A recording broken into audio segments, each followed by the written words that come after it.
Hey babes, it's Friday, and I kind of look like crap, but that's because today is a very fun day in which I get to clean and cook and all this other stuff to get ready for this weekend, well, tomorrow, because my parents are going away tomorrow for the weekend to New York. Not New York City, New York, but somewhere in New York for, I forget where, for my dad's company's 65th anniversary party.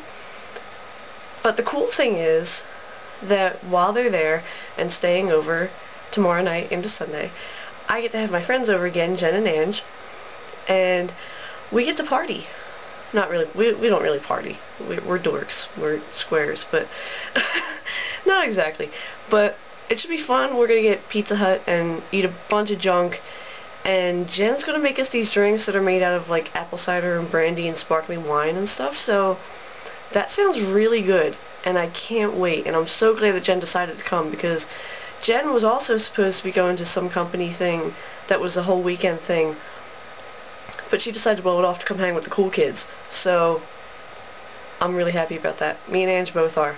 We were harassing her and IMing her, saying come hang with the cool kids, and how my house is so much better than her office's party or whatever, so now she's coming. And I'm really glad that she is, because it'll be a lot more fun that way. Not that Ange isn't fun, I wasn't trying to say that, but it's a lot of fun with the three of us, and it'll make Barkley happy. So yeah, I have to clean up my room actually, so my friends don't think I'm a dirtball, which is not that bad. It just kind of needs to be dusted and vacuumed and stuff. I gotta do my room, I gotta do the kitchen and the dining room, and I gotta get the wash together, and I have to make dinner. I talked to my mom, and sorry.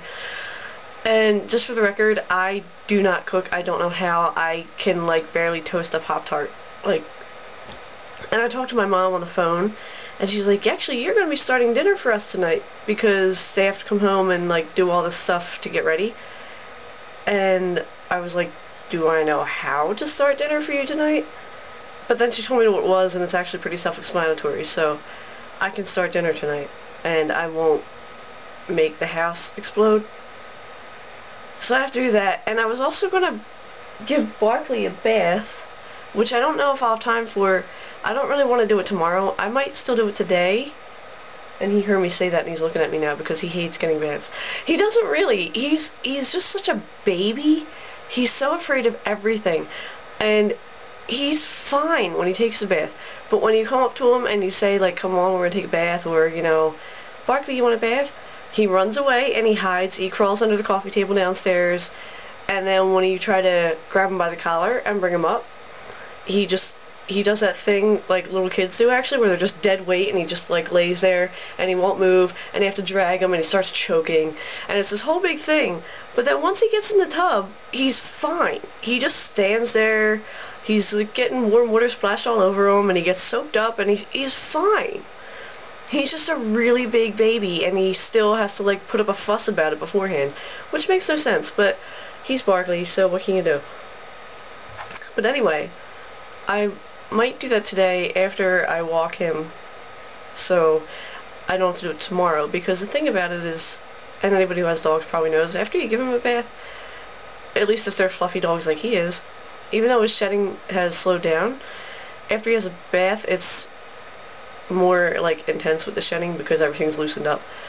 Which, I brush him, but there's always still a bunch that comes off after, and it's annoying. And I don't want my friends to come over like right after he has a bath and get fur just all the hell over them, so he's not happy about this.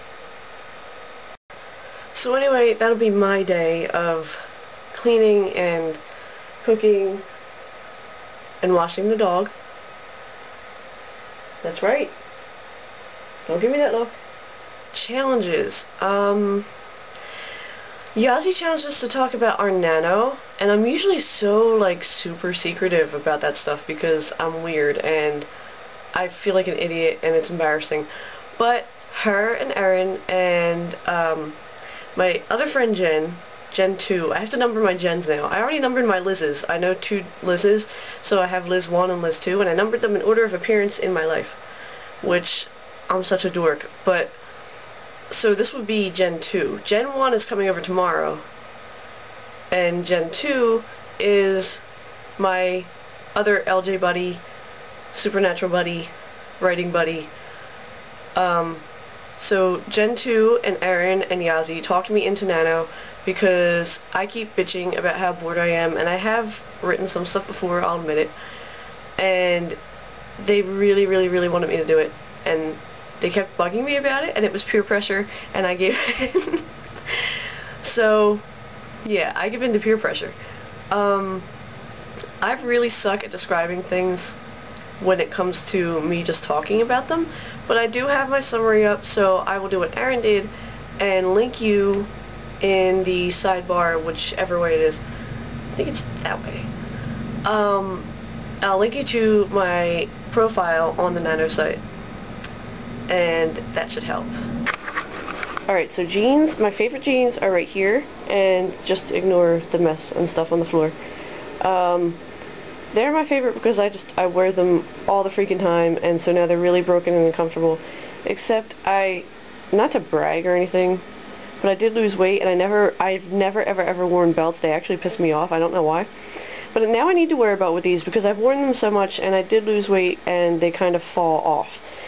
So those are my favorite pair. The ones that I look best in, I'm not really sure, but I'm going to go with these because of the way they're cut. I actually don't have to cuff them, which I think looks a lot better, and because of the way they're cut also, I can wear cute shoes with them, and that just seals the deal. I feel pretty good lately. I was really depressed and stuff about, you know, my license and the jobs, and I do have my license now, so that's better. I don't have a car yet, though. I have to work on that. But I need a job first, and the job thing would still really depress me, but the thing that was depressing before was that, and everybody kept telling me, like, enjoy your free time now, because then you're going to work for the rest of your life, just have fun, but it really bothered me, I guess, especially because, like, nobody was hiring, and no real opportunities were even popping up. But lately, you know, I have the city jobs that I just applied for. I just faxed my resume to somewhere else today. So now that I actually have options, I kind of am enjoying this time, and, you know, now that I know there's a real possibility of me actually getting a job, because the city ones, the human resources woman who works there actually mailed the applications to my house to mail back into her, which makes me think that they want me to apply and would actually be willing to hire me just based on the resume that I sent to them. So now that I know that, you know, it's not completely bleak and horrible and impossible, I'm enjoying myself, and I feel a lot better. I guess I will see you next week, and maybe I'll have a challenge by then. Alright? Later, babes.